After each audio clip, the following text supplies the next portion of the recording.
Welcome back, my horde. You got num. Tammy's actually attacking Nico.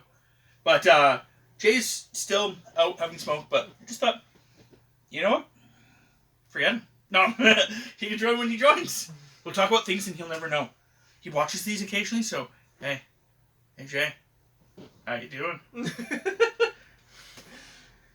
You got work? You got work, buddy? Yeah? How's that going for you today? Pretty good? No? Anyway, now that I'm done enough bugging Jay, who else can I bug? Seriously, who else watches this? Like, seriously, I know you guys. Oh. Hey, how you doing? Yeah, you. You know who I'm talking to. Doing pretty good today? Hopefully you're doing really good today. Okay, we're done. Someone's just like, what? Is he talking to me? So, okay, I'm sorry, I kicked you in the head. Lightly, but I kicked you in the head. I don't know what really to start talking about, to be fair. Because we just went on a tangent at the end about freaking Dragon Ball. Yeah, well. Last week for you guys.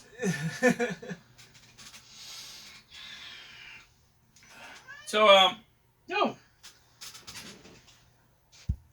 Okay, so now this is the official start. We're not going to talk about the unofficial start. Because someone's in the room now. Hi. What? Nothing. So. No, you're hugging me with what? You'll eventually see. Yeah, You'll find out when you watch the podcast or listen to it. Yeah, I try catching the ones I'm in at least when they come out, but yeah, no, what? Yep. You'll find out eventually. So anyway, You're just fucking with me, aren't you? You'll see what we're doing. God damn it.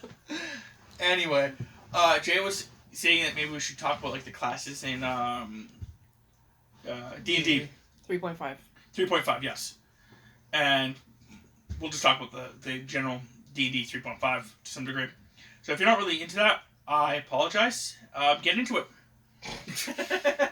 That's how you solve that problem. Or just don't listen. No, you listen. You sit there and you listen to this entire podcast. You don't listen to that man right there. His name's Chris. You don't listen to him. And everything we do, just ignore him. Just pretend he's a Charlie Brown freaking teacher now. Womp, womp, womp, womp, womp. What's the point of me being here then? Jeez. So all I hear is womp, womp, womp, womp. Yeah. Anyway, moving on. So, yeah, the first one being the Barbarian. It's actually the class that I used to play a lot of. Yeah, like we mentioned in the previous cast, it's something that I played right when I first started playing, but because of my own misconception of it, I've never touched it since, and I never really dug into it, but I might go and play it again. Not Barbarian, sorry. GMs can do that to you pretty fucking horribly. They can just be so dickish. Like, I think, honestly, GURPS, if we played it again, I would go a spellcaster. However, when I had originally done it, if I had critically failed and you had fucked me over the way you were making it seem like you wanted to, I may have never played GURPS again. I try not to do that to people because the first time I ever played GURPS, the GM, I had no idea what the hell I was doing. I'd never even picked up one of the books before. And the GM I was playing under wouldn't give me any help trying to build anything. Oh, I had a character idea that I wanted to do, but I had no idea how to do it. Yeah. And I'm trying to explain this to him so that he can help me so I can build it. And I was getting no help whatsoever. And it caused me to sour on GURPS for probably about 4 years before I ever picked up the book. And then I started being able to figure out what the hell I was doing. I had a friend who made her own system using a D10 system. And when I had done that, she basically gave me a 10-page thing to read that had all like the background, the lore of this place that she had written. I'm like, I don't want to read 10 pages of freaking lore. Yeah. Just tell me the stuff I need to know so we can move on. And then she wouldn't. So we played it, I think 2 sessions. And after the second session, I was telling her that the character I created and the stuff I created, because of how the world is now that I'm learning the world, it's not really working with me. So I'm going to try another session with this character, see if maybe I can tweak it. But if I can't tweak it, I would like to make a new character. And for somehow, those words were, I hate your system, I hate you, and I don't want to play anymore. Flip table. To her, those were what those words said, and we just stopped playing. Yeah. And I was like, why did we stop playing? She's like, because you don't like it. I'm like, I never said that. You just said that it wasn't I working don't like. for me. I don't think I like the character that I'm playing. It's not even like I hate the system. I literally don't think the character I'm playing is good for the system. The system dealt with a lot of slavery and ownership of people and making money that way. But I was a loan shark. Yeah. Which wasn't like making me a lot of money. Not just was I not making a lot of money being a loan shark, the next problem I had was the fact that the other person that I was playing with, like, she was making 4 or 5 times the amount of money I was making. Just period. Yeah. And she was a dancer. A free folk dancer. That was basically, and she was making 4 times the amount of money that I was making as a loan shark. On top of which, the 2 guys that I was hiring to actually, like, you know, go do stuff for me, I guess at some point we got raided by a neighboring people who apparently like to be kidnapped. So what they do is they actually break into a city. They get kidnapped by the people, and then they basically get sold around until they basically become either wives or consorts of some kind. It's the fact that they overpopulate. From what it sounds like, the women in that area overpopulate. And because there's too many compared to the men, because I think they were a different species, but because there's so many of them, they actually will go to neighboring cities. All the women will go to neighboring cities. And they would like to find strong men, so that's why they actually raid them. They just don't give up, they raid them. So I'm like, okay, cool, I'll just take my 2 men, we'll go down there, my 2 men can grab a couple girls, perfect. Oh no, but they'd be their girls. Why? They work for me. They're mine. Because, like, they were actually supposed to be my, like, because the employee system worked really weird, or theoretically they were one step above slave. Like, you know, it was like the indentured servitude, where basically, you know, I had to still house them, feed them, stuff like that, but they were still my property. And I'm like, that doesn't make sense. And because, again, the lore of the thing, it did make sense to me. I'm like, I need to make a new character, I think. Because what I would do differently is I would actually make a more of a hulking brute who could capture these people. Do stuff like that. Yeah. Yeah, it's the whole. You're playing the starship captain or whatever. You've got starships and everything else like this, and yeah, the way you're playing your character is you're this little engineer on planet, and yet everything's taking place in space where you can't get to.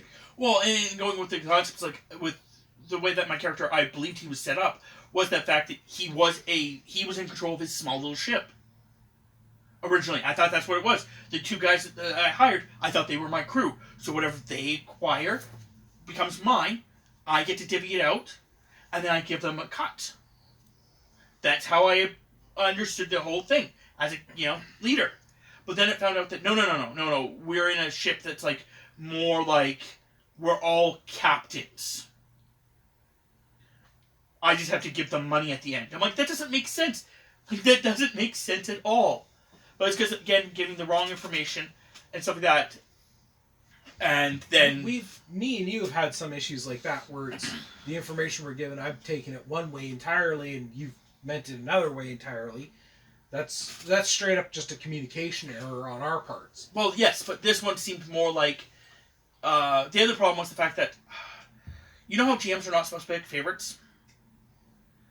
This person did pick a favorite. I don't know, like, I try not to do it as a GM. I try not to pick favorites. I know that the most I do with favoritism is the fact that when we're playing with Tammy, I usually just don't ask her questions. Because the fact that I know what she's going to do anyway. So I usually just pass over her just so you guys have more time. But a lot of the time, like, I try not to pick favorites, but ever. But there is certain GMs that I run across who definitely pick favorites. Yeah. Because they don't want the person to be upset, or they don't want the person to be pissed off, or whatever. The only time, like, I know I pick favorites as well, and I kind of mediate stuff against them, but it's by the same factor is I'm also paying very close attention to what I do that. Most of the times that I'm picking favorites is when somebody's a newer player. Well, yeah. When they're a new player, I want them to enjoy themselves. I want them to get into it. I want them to get invested. So I will alter everything I'm doing to cater a little bit to that player, so they get hooked into the story and get involved. But then there are other times that just can go horribly, horribly wrong. Well, there was one time when I was working with new people, and one of them had basically taken the time to learn a bunch of stuff off by themselves, and then they came back and were like trying to this is the thing, is like it was two people that were learning at the exact same time. The one person actually Sorry. the one person had learnt a bunch of stuff and then came back and was trying to teach the second person all the stuff. And I'm like, can you stop teaching them stuff? Because one, the stuff that you learned is wrong. So you're teaching them wrong information. And they're like, how's it wrong? I'm like, I don't know where you got this information from. Like the stuff that you're doing, I don't know where you got that from. Well, I got it from this site and this site. I'm like, can I see those sites? And one of them was literally just a forum of people talking. Yeah. So it was basically people discussing rules. The other one was D&D 5. Yeah, no, you gotta take, whenever it comes to any gaming system like that, you gotta take the editions as their own set. You can't, as much as even I've tried to do it at times, you can't merge rules from further editions because there's other balance changes they've done to account for them. Well, sometimes you can, but at the exact same time, it's also the fact that GMs are going to be different, which is the thing. Like one GM will say, okay, this is how we're going to do it this way. House rules, basically. Yeah. And it's the concept that she had learned all these different house rules and D&D 5, where that didn't help her when we're playing D&D 3.5 and I have different house rules. Yeah. And then she's teaching the other person how to do it all. And then when the other person's like, okay, well, I have to make my character. When they went home, I didn't know this, but when they were not with us, the girl A, who had learned everything, had actually made girl B's character for her. No, that doesn't work. And then so girl B, when we were leveling up, had no clue what she was erasing, what she was doing. I'm like, okay, let me come over there. I will, and while we're sitting at, the table trying to discuss this, like, she's actually like, girl A's like, oh, I'll help her. I'm like, no. You deal with your character. I will help her. That's my job as the GM. I will help her. And then I went over there. I'm like, okay, so let's work on your character. And then I was explaining stuff to her. And I'm like, you have to write it down though. You have to be the one that does all the math. You have to be the one that figures out where the placements are. I'll tell you what you're doing. Like, you have a base attack of 0. Find your base attack on the character sheet. Yeah, because people need to know where that stuff is so that when they need that information, they can reference it. Or, this is why we're doing it this way. Like, it was the amount of times I have over the years tried to explain to people that skills are 3 plus your level for your max. Yeah, and then cross class is half that. Yeah, rounded down. Even though you could put the 0.5, but honestly, it's useless. I usually put but this is just personal preference. Mm-hmm. I'll usually put the 0.5 so that the next level, when I get the level up, I'm just dumping the other 0.5 and they get the skill bump boost. Rather than trying to save the 2 levels. Yeah. Yeah, I guess because usually what I'm doing is So I have to do that with my character. With the I twins. hate cross-classing. If you ever look at any of my characters, I've never cross-classed. I will rather not take a freaking skill than cross-class because it's so confusing to me when I have to do numbers later on. Because cross-class skills cost double. Yeah. For half. So in other words, if your max is 4, you have to spend 4 points still, but you only get 2. Yeah. So it's just, and keeping track of that is a freaking pain in the ass. Yeah. So I just don't do it. I very rarely personally use cross-class skills. I will literally go into a different class. I've got some that I use, but it's just the odd ones. Something like ride, where I don't need high ranks in it. Like a +5 is okay, perfectly fine. I usually am ending up chucking in just enough points to get that one skill point into it, because then I let my stat boost do the rest. Isn't ride a actual... I mean, ride is not a defaultable one. For some reason I thought it was, but maybe it's not. And sometimes it's weird which ones are and are not defaultable. Yeah, no. It's strange at that point, because technically any skill should be defaultable, because you may not know what the hell you're doing. Well, I think it was Pathfinder that indicated that if you actually had... if you were trying to do one skill and you didn't have it, you could default it to another skill with a minus. And it was like a bunch of like weird things like that you had to keep track of. But like every single one of them could be defaulted to another skill. Well, I personally think the way, which we might actually do in the Brothers campaign, if you guys want, is, okay, well, engineering. Well, you may not know shit about engineering, but you know when something looks like it's going to fall on you, and, okay, well, I need to brace that. I think the thing is, it's theoretically common sense. Yeah. But as far as I'm concerned, you should be able to then... I think common sense, if we were actually to go down that route, I think common sense should be your intelligence plus your wisdom modifier. And that is just like, that's all it is. It's just your intelligence plus your wisdom modifier, no extra points in it. Yeah. Plus a d20 roll. I'd say straight out right, it should be like, okay, again using like engineering as an example. Yeah. Well, it's an intelligence-based skill. Okay, so all you're doing is it's straight out an intelligence roll. No, but the reason I was saying it's because the other way is because of the concept that, the reason I was saying wisdom as well is because wisdom is one of those things where, you're looking at something and as a, like, survival is wisdom-based. And theoretically, survival is keeping yourself alive. Where intelligence is knowing that, doing this is going to be stupid, while wisdom is knowing this is going to be stupid. So, it's one of those things. And sometimes people, certain characters are intelligent, but unwise. Yeah. And other ones are wise, but not intelligent. But that so adding the two of them together kind of like... But then we'd have to and it would just be the common sense roll. Divide the skills based off of physical skills versus knowledge-based skills. Because, well, being intelligent and wise isn't going to help you worth a shit when you're trying to walk across a tightrope. Yeah, it would tell you that the concept that you need to balance yourself. Yeah, but it's... You wouldn't give you the skills to do it. No. It's your more physical abilities that matter at that point. Hold on. I think we're, again, on a different page here.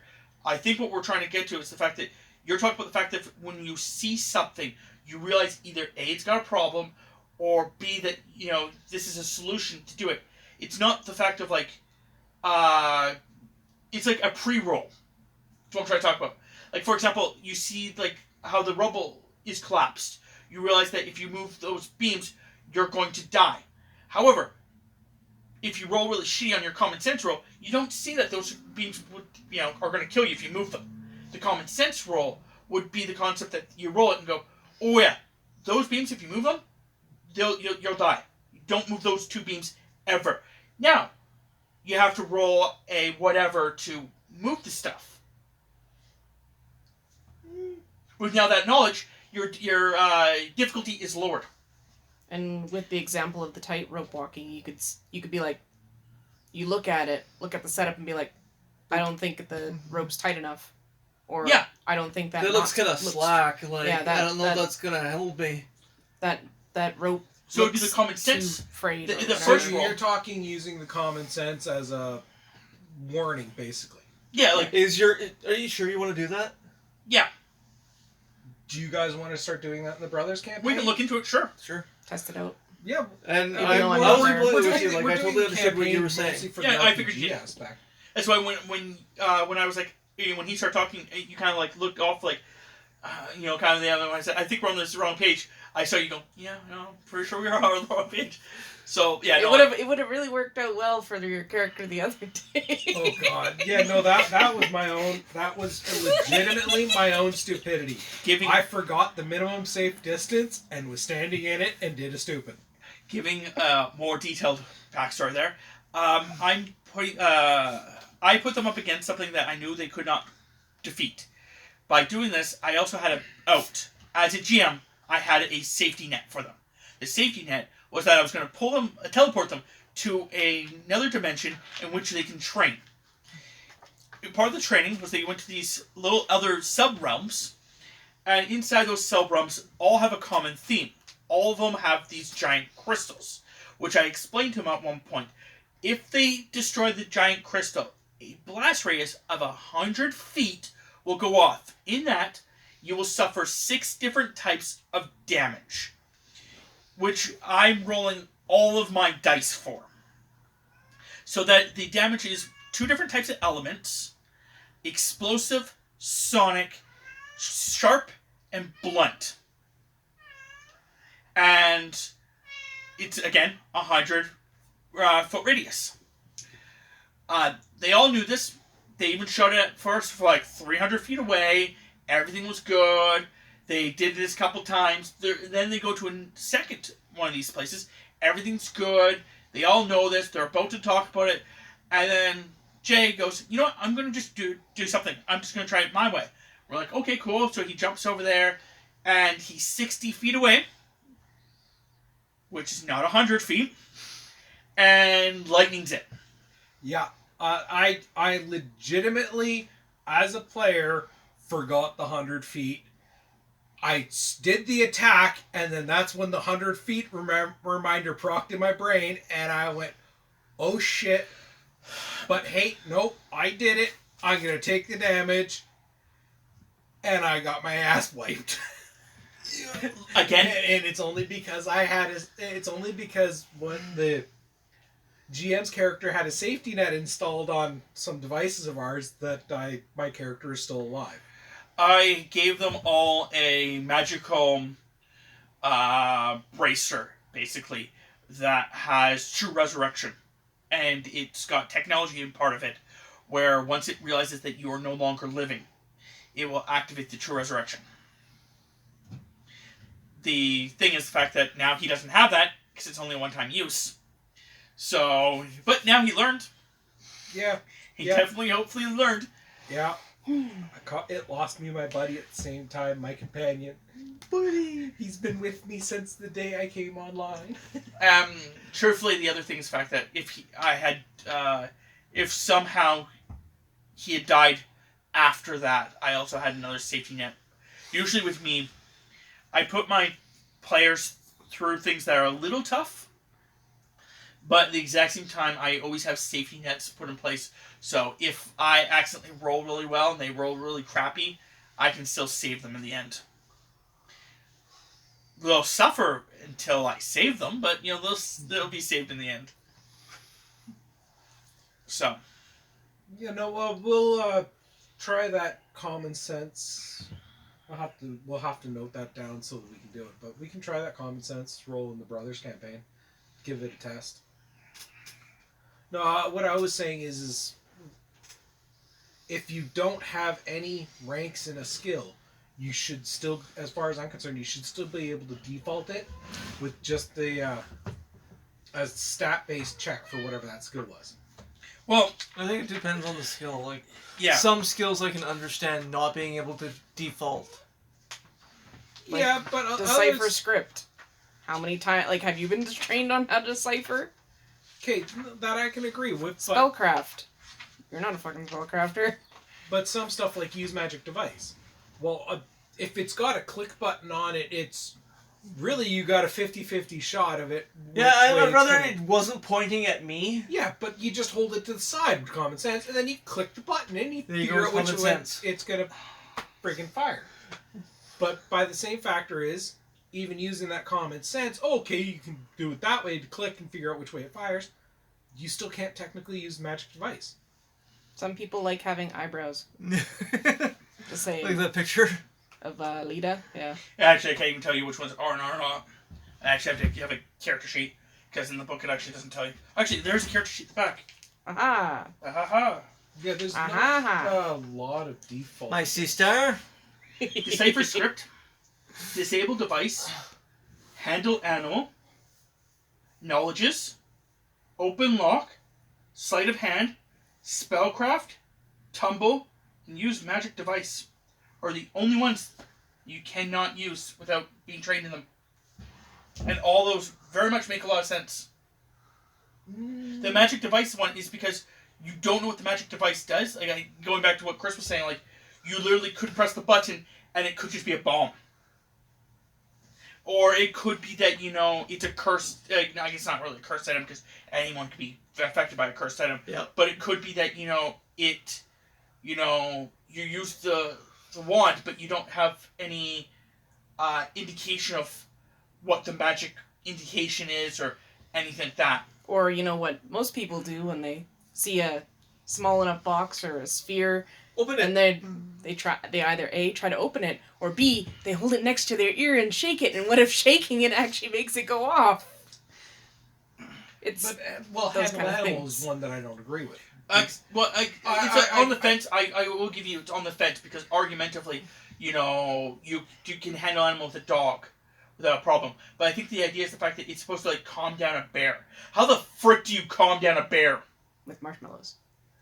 That's a different story. If you get better with it, that's how you do it. No. There's actually a story of a comedian who was doing a bunch of TV shows where it was called Hurt Bert because his name's Bert, and the entire thing is to hurt him. And what he was doing was he was taking jobs that were dangerous, and that was the part of the show. And then at one point they're like, "Hey, so how do you feel about fighting a bear?" He's like, "Well, not really that great. Why? Because that's gonna be what the next episode is gonna be about." See you Thursday. Yeah. And he's like, wait. Whose job is fighting a bear? Yours is. See you Thursday. So he, got there. He walked up to the bear and he's like, I'll just let the bear sniff my hand. So he's letting the bear sniff his hand, and the handler's like, "What are you doing? Is that how you do this?" He's like, "Okay, how do I do this?" He's like, "Well, what you're gonna do is you're gonna shove a marshmallow in your mouth. You're gonna walk up to the bear with the marshmallow in your mouth, and he can't see it, and you're gonna look at him and go, oh, and just show him the marshmallow. Then he's gonna come up and he's gonna take the marshmallow out of your mouth, and then you're going to look away from him, take another marshmallow, put it in your mouth, look back at him, show him the marshmallow. You're gonna do this 5 times. Afterwards, then you guys are ready. And you guys are gonna, wrestle. And then what's gonna happen is when you guys are wrestling, if he's hurting you or anything like that, all you're gonna have to do is scream marshmallow. And what he'll do is he'll actually step away from you, give you space, because then you can do your marshmallow trick, where you just make marshmallows with beer. And he's just gonna take the marshmallow, and then you guys can, go your own separate ways. He goes, but doesn't that confuse the bear because the bear thinks the marshmallows are inside me? Oh, I know where they are. But anyway, so he goes up, he does the trick with the marshmallow, he goes, and and he actually makes that noise when he says that. That's why I keep making the noise. The bear comes up and tongues the marshmallow out of his mouth. Saw that coming. And he's like, talk about the fact of how bad that tasted and smelled. With that. You'll have to tag put the guy's name in the... Because I can't remember how to say his last name. Bert Kreischer. Yeah, okay. Anyway, then as he's talking... I've never seen that, but as soon as you said Bert, I know who you're talking about. As he's talking about more, basically, they fought. And the bear, bear hugs him. And, he's screaming marshmallow to this bear, and the bear's just like, nope, don't give a crap. It's not until someone shows him a marshmallow that he actually lets go of him. But it's just... Yeah, how the fuck would you deal with a bear? You personally, you could not calm down a bear. Yeah, no, like, So that's why it's untrained. I think the concept is that I think there should be two handle animals. One should be untrained and one should be trained. The untrained one, like, is for like domesticated animals. Yeah. Cats, dogs, Chickens. I was gonna say horses that have been domesticated. Yeah, and then the other one is for any animals you meet in the wild, calm them down. And those ones you have to have skill. Spitters. I fully agree with that. That makes a lot of sense, and that removes my problem with that one. So, now that we've talked about Barbarian... Now that we've gotten completely derailed... How much time are we at? Because maybe we'll just make this the second part of this. It's pretty long. No, it's only about 12 minutes. Oh, no, it's 30 minutes. Never mind. I saw the wrong time. So, until next time, we will go over the other ones next time. Yeah, that's what we're going to do. Next time. Goodbye, my horde.